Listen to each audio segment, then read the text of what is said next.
அஸ்ஸலாமு அலைக்கும்.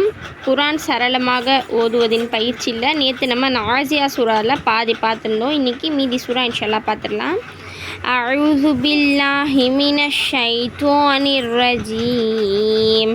பிஸ்மில்லாஹிர் ரஹ்மானிர் ரஹீம்.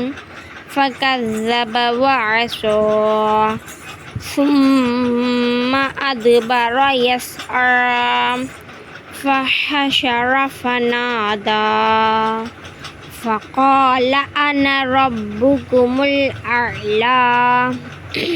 அனா அப்படிங்கிறத அன அப்படின்னு தான் சொல்லணும். ஏன்னா இந்த இடத்துல ரஸ்முல் கத் சட்டம் இருக்குது. எந்த இடத்துல அனா வந்தாலும் சரி அதை நம்ம அன அப்படின்னு தான் உச்சரிக்கணும். فأخذه الله نكال الآخرة والأولى إن في ذلك لعبرة لمن يخشى أأنتم أشد خلقا أم السماء بناها رفع سمكها فسواها وأغطش ليلها وأخرج ضحاها والأرض بعد ذلك دحاها أخرج منها ماءها ومرعاها والجبال أرساها متاعا لكم ولأنعامكم فإذا جاءت الطامة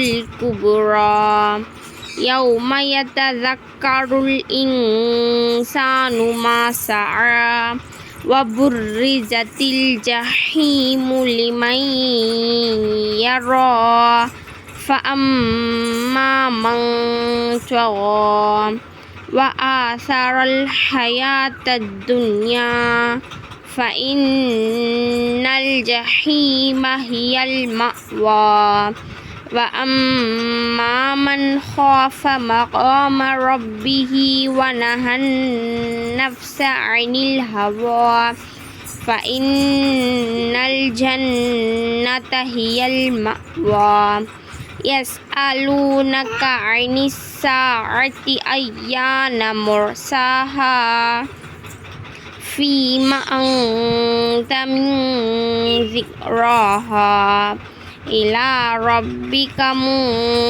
منتهاها إنما أنت منذر من يخشاها كأنهم يوم يرونها لم يلبثوا إلا عشية أو ضحاها صدق الله العظيم.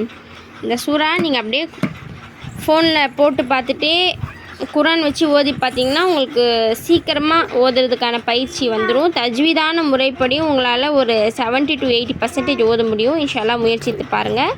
அஸ்ஸலாமு அலைக்கும் வரஹ்மத்துல்லாஹி வபரகாத்துஹு.